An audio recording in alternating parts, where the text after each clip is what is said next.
A man stepped into the taxi. Soaked in rain, no money, and not a word of where he was going. The driver hesitated.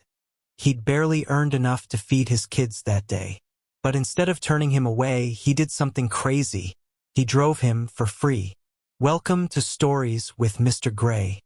If you love uncovering the truth and standing up for justice, hit subscribe, like and drop the flag of your country in the comments below.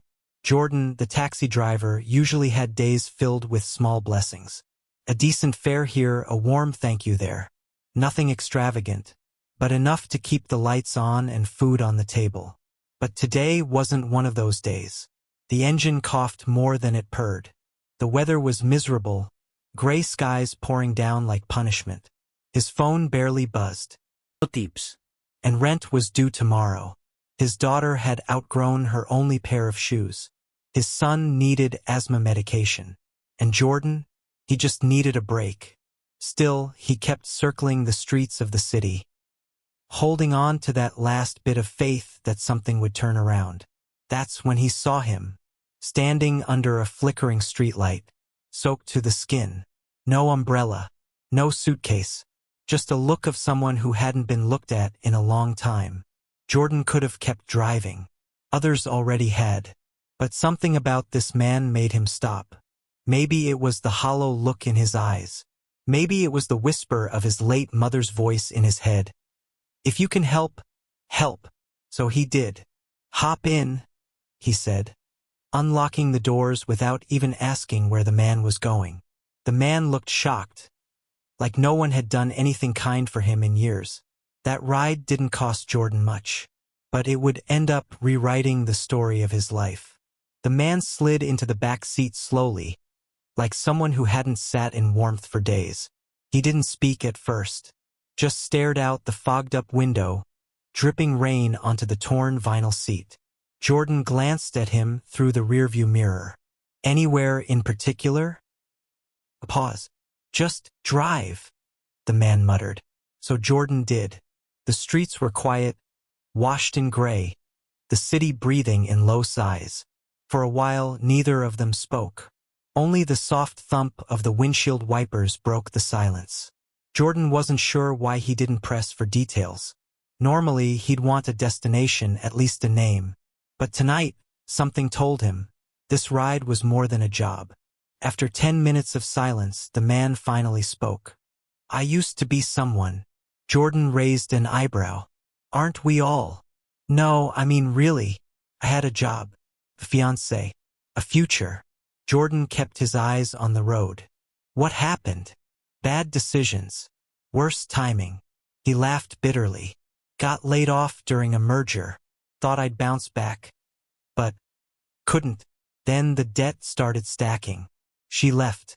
Landlord changed the locks. Jordan nodded. He didn't interrupt. He'd learned that sometimes silence is the kindest response. I've been sleeping behind a supermarket, eating crackers and peanut butter from church donations. He wiped his nose with his sleeve. I haven't looked a stranger in the eye for weeks. All I did today was giving life another trial, but I still got an O for an answer. Jordan felt a lump rising in his throat. That doesn't mean you shouldn't ask for help. I got tired of hearing no. They stopped at a red light. Jordan turned to face him. You got a name? Marcus. I'm Jordan. Marcus gave a slight nod, like remembering how to be human. Marcus, Jordan said. You hungry? Marcus blinked. What? There's a 24-hour diner 2 blocks away. You look like you haven't had a warm meal in days. I haven't. Jordan didn't ask for permission. He turned the wheel and headed to the diner. They sat in a booth under buzzing lights. The waitress didn't ask questions, just took their order and poured coffee. As Marcus devoured pancakes, something shifted. His shoulders loosened. His voice steadied. He even smiled just once. You ever feel like the universe owes you a win? Marcus asked, licking syrup off his fingers. Jordan laughed softly. All the time. Marcus hesitated. You've been through it too, huh? Jordan nodded. Yeah. Wife passed away 3 years ago. Left me with 2 kids and a mountain of bills. Had to sell my tools. Pick up this cab job just to stay afloat. Damn, Marcus said quietly. I almost lost the car last month, Jordan admitted. I've thought about giving up more times than I can count. But you didn't. Jordan shrugged. Because every time I wanted to quit, someone showed me just enough kindness to keep going. Then Marcus went quiet. Why are you helping me? Jordan looked at him. Because I've been there. Not the same way but close enough. And because someone helped me once when I didn't deserve it. They sat in silence for a moment. You know what's crazy? Marcus said. I used to judge people like me. Thought they were lazy. Now I realize how fast life can flip on you. Jordan leaned back. Life doesn't give warnings. Just waves. After the meal, they drove again. Marcus gave directions slowly, pointing toward an old business district where empty buildings stared back with broken windows. This okay? Jordan asked. Marcus nodded. Behind that building, there's a loading dock. It's dry. Jordan parked. Marcus reached for the door, then paused. I don't have anything to give you. Jordan smiled. Then give it forward. When you can. Marcus nodded slowly. I will. He stepped out into the night, the door closing with a soft thud. Jordan watched him disappear behind the building, the rain swallowing his figure. He sat for a while, engine humming low, headlights cutting through the drizzle. He had no idea he'd just given a ride to someone who would one day flip his world upside down, in the most extraordinary way. Jordan drove back toward the city with an empty seat and a heavy heart. The diner coffee lingered on his breath, but the weight of Marcus's story lingered deeper, in his chest, in his thoughts, in the way his hands gripped the wheel tighter than usual. He wasn't a stranger to struggle. Life hadn't exactly rolled out a red carpet for him either. Years ago, before the cab, before the sleepless nights, Jordan had been a mechanic. Owned his own garage, actually. Nothing fancy, but enough to be proud of. He knew engines like he knew his own hands, every tick, every pulse. It was honest work, hard work, but it was his. Then came the diagnosis. Not for him, his wife, Latoya. Breast cancer. Aggressive. She was his anchor, the calm in every storm. When the storms came, Jordan tried to hold her together and everything else too. Bills, kids, clients, chemo. But the hours at the garage started to drop. Customers stopped showing. Eventually, he had to sell the business just to cover her treatment. They fought hard. But cancer didn't care about good people or hard work. When she died, everything cracked open. The kids needed him, but he was barely functioning. He took the first job that could keep the lights on, driving a borrowed cab. It was supposed to be temporary. That was 3 years ago.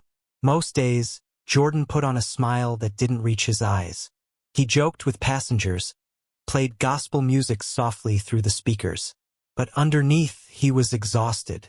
There was always something broken, his radiator, his back tooth, his spirit. He'd cut his own food intake to keep his daughter's lunchbox full. Skipped doctor appointments to keep up with utility bills. He never told his kids how close they came to sleeping in the car last winter. And he never told anyone about the calls from the finance company threatening to repossess the cab. He found creative ways to shield his children from the truth. He'd cook up imaginary bedtime stories about faraway kingdoms to distract them from growling stomachs. He taught them how to smile in tough times, just like their mom used to. But some nights, after they fell asleep, he'd sit alone in the kitchen with the light off, wondering how long he could keep pretending he had it all under control. And yet, he still believed in people. That's what made him different. While others grew bitter, Jordan grew kinder. Not out of weakness, but because he knew the power of mercy. He'd been the man crying in secret, the man begging God for one more chance, the man walking through rain with no umbrella and a forced smile for his kids. So when he saw Marcus that night, it wasn't pity. It was recognition. Later that week, Jordan picked up a group of college students from a bar. They were loud, laughing, tipsy. One of them scoffed when Jordan asked where they were headed. Just drive, old man. It's not like you've got better things to do. Jordan smiled politely, nodded, and turned on the meter. But inside, something cracked a little more. He dropped them off and sat in the cab afterward, staring at the dashboard. It was 2 a.m. His gas tank was nearly empty. His phone screen was lit with 3 missed calls. 2 from debt collectors. 1 from his sister asking if he could lend her a few dollars for groceries. He couldn't. He barely had enough to get home. He thought about Marcus. How broken he looked. How much lighter he seemed after one hot meal and a little dignity. What if no one else helps him? Jordan wondered. He didn't realize he'd whispered that thought out loud until his own reflection in the rearview mirror seemed to answer with tired eyes. The next morning, he called his daughter's school to say he couldn't make the parent meeting. Again, he hated missing those. But if he didn't hustle, they'd be packing boxes by the weekend. At one point, he considered selling the car altogether. Maybe apply for warehouse work. But deep down, he knew the cab wasn't just a job. It was a lifeline. Not just for him, but for people like Marcus. Because every once in a while, someone stepped into his back seat who wasn't just going somewhere. They were running from something. And Jordan? He was the kind of man who turned around and asked if they were okay. Weeks passed. Marcus never called. Never showed up again. Not a message. Not even a rumor. Jordan told himself he hadn't expected anything in return. But part of him had hoped. Maybe for a thank you. Maybe just proof that the night they shared actually mattered. But the city doesn't leave space for sentiment. Days blurred into each other. Long shifts, quiet rides, engine problems that got worse each week. The taxi started making a clicking sound when he turned left. He ignored it. The bills on his kitchen table became a paper mountain. Every envelope another reminder that kindness didn't pay the electric company. One morning, his daughter asked if she could bring store-bought cupcakes to school for her birthday. Jordan hesitated. Maybe next year, baby girl. He hated himself for it. The stress showed in his face. Customers commented on how tired he looked. One even left a 2-star rating because the vibe was off. It wasn't just the car that was breaking. It was him. Still, he kept working, kept praying, kept looking in rearview mirrors hoping he'd see Marcus's face again. Then came the first strange thing. After a shift that barely paid for gas, Jordan returned to the cab to find an envelope taped to the windshield. No name, no message, just $100 cash inside. He looked around the empty street. No one in sight. The next night, another envelope. Same spot, same amount. He checked for cameras, searched for clues. Nothing. Just money quietly appearing like mercy in paper form. Then came the third night, no envelope. But when he got into the cab, his tank was full. Topped off. Paid for. The receipt left on the dashboard had no card number. Just the word, gratitude. Jordan sat in the car for 10 full minutes, gripping the steering wheel like it might float away. Was it Marcus? Someone who'd heard the story? He asked around. No one knew anything. Even the gas station clerk shook his head. Your car wasn't even here, man. It made no sense. But for the first time in weeks, Jordan smiled. A few days later, he picked up a ride near the business district.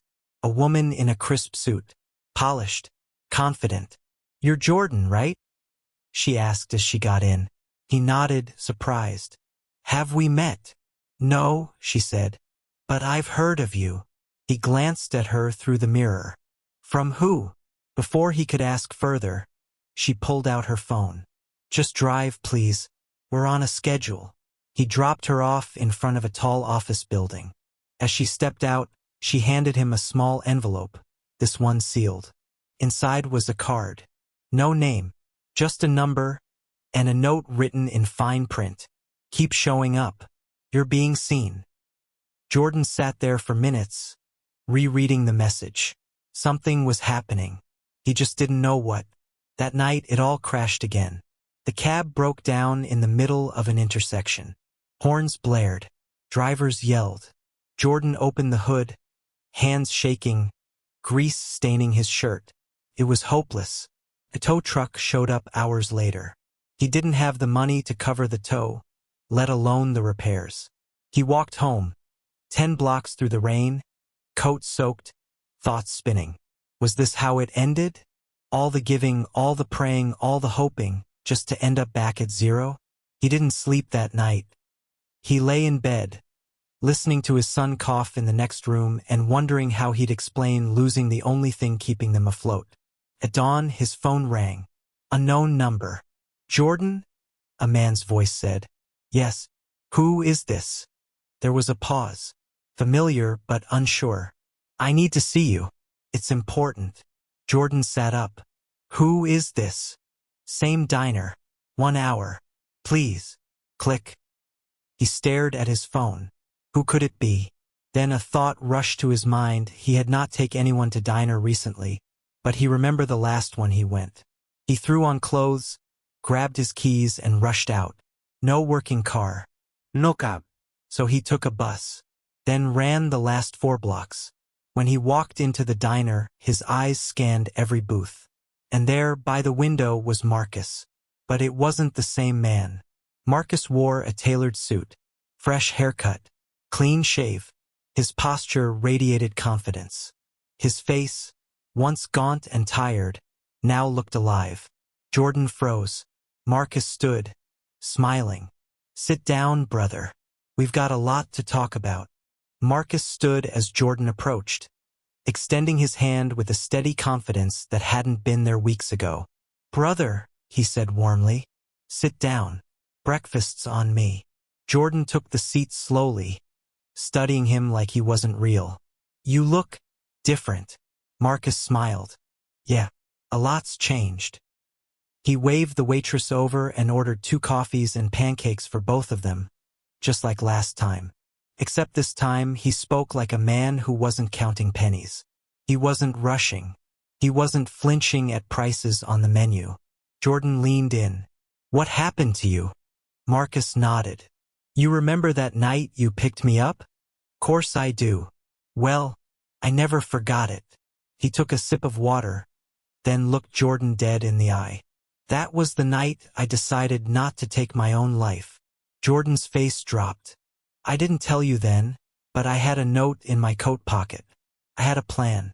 I was going to walk out into the river after I left your cab. But you didn't just give me a ride. You gave me dignity. You made me feel like a human being again. Jordan was speechless. Marcus continued.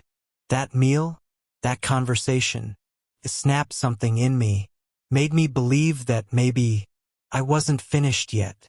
Jordan swallowed hard. Man.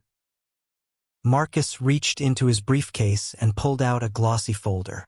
I went to the shelter the next day, cleaned up, found a temp agency, and 3 days later, I landed a contract job at a tech startup. Jordan blinked. What kind of job? Entry level. But I worked my tail off, took night courses, taught myself code. One of the senior guys noticed me, took me under his wing. Turns out he was one of the original investors of the company. He slid the folder across the table. Jordan opened it slowly. Inside were company letterheads, a check, and a business card. Marcus Taylor, Director of Community Outreach. Jordan's jaw dropped. You're a director? Marcus smiled. Just promoted. 6 figures. Company benefits. I've been clean and stable since you saw me. But more than that. He leaned forward. I started a program. A what? A program. Funded by my company. To find people like me. People who just need a hand at the right moment. We call it the Ride Project. Jordan's eyes widened. We've already helped 86 people in 3 months. Shelter support, job connections, housing vouchers. And every one of them gets their first ride to their new life. In a paid cab. Jordan's breath caught. Marcus chuckled. Guess who inspired it? The words didn't come. Jordan was stunned silent. But that's not all, Marcus said. He reached into the folder again and handed Jordan a document. This is a vehicle title. You're getting a new cab paid in full. Reliable. Clean. No more breakdowns. Jordan blinked, mouth open. Marcus, I don't know what to say. You don't have to say anything. You already did. That night. By just being who you are. Jordan was shaking his head. Man, I just did what anyone would. No, Marcus cut in. You didn't. Others passed me by. You stopped. You fed me. You talked to me like I mattered. Marcus exhaled, emotion building in his throat. I can't repay what you did, Jordan. But I can pass it forward. I can multiply it. He reached into his coat pocket and pulled out a small, faded photograph. You probably don't remember this, he said, handing it over. But I do. Jordan looked at the photo. It was his wife, Latoya, in a hospital room, smiling. And standing beside her was a younger Marcus. Jordan's heart nearly stopped. You, he whispered. Marcus nodded. Your wife volunteered at the oncology wing when my mother was dying. She sat with us, prayed with us, held my mom's hand when I was too broken to. She used to bring us food from her own house.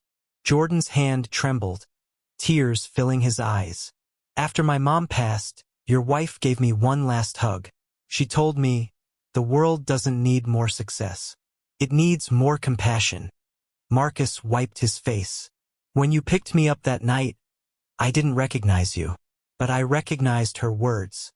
The way you treated me. It was exactly how she treated my mother. Jordan covered his mouth. He couldn't speak. And now, Marcus said softly, I get to be the one giving that grace back to the world. He reached into his pocket one last time and placed a smaller envelope on the table. This is for your kids. College starter accounts. Already funded. Jordan finally broke. The tears came, fast and quiet. He didn't try to stop them. In that diner booth, with pancakes untouched and coffee gone cold, two men, one who once had nothing and one who gave everything, sat in silence. Not the silence of sadness, the silence of full-circle miracles.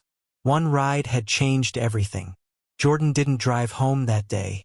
He didn't feel the weight of the world pressing down on his shoulders like it had for years.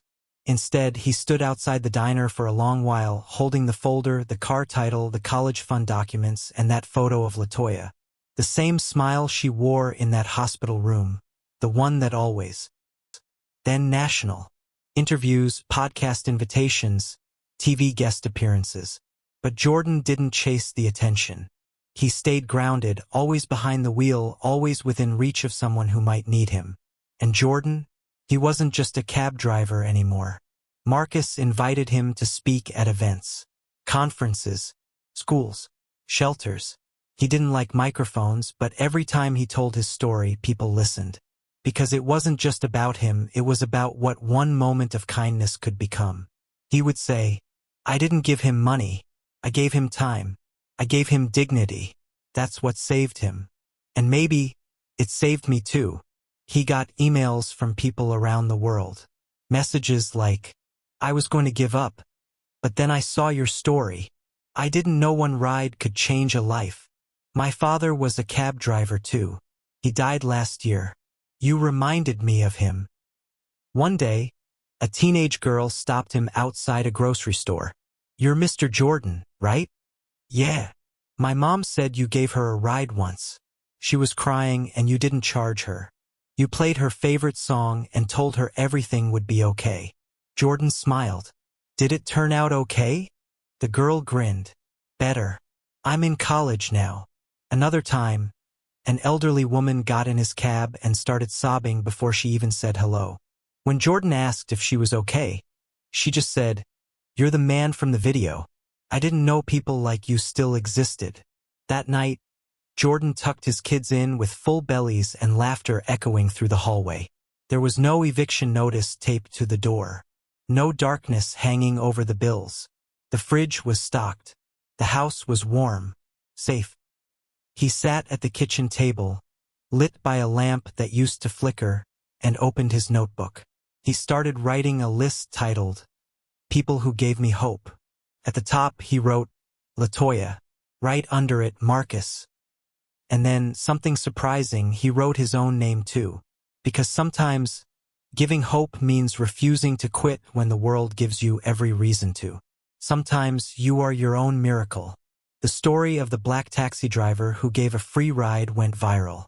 Millions watched, cried, shared. But Jordan didn't care about views. He cared about impact. He kept driving, but now he also kept looking. For others. For stories waiting to unfold. For people on the edge like Marcus once was. And every time he offered a ride, he asked a quiet question in his heart. Is this the next one? And every now and then, someone would step into his cab and see him not as just a driver, but as a living example that no act of kindness is ever wasted. Because the truth is, kindness doesn't end with one act. It echoes. It multiplies. It saves. Forever. If this story moved you, don't forget to like the video, leave a comment about someone who once changed your life, and subscribe for more powerful true stories that prove humanity still has heart.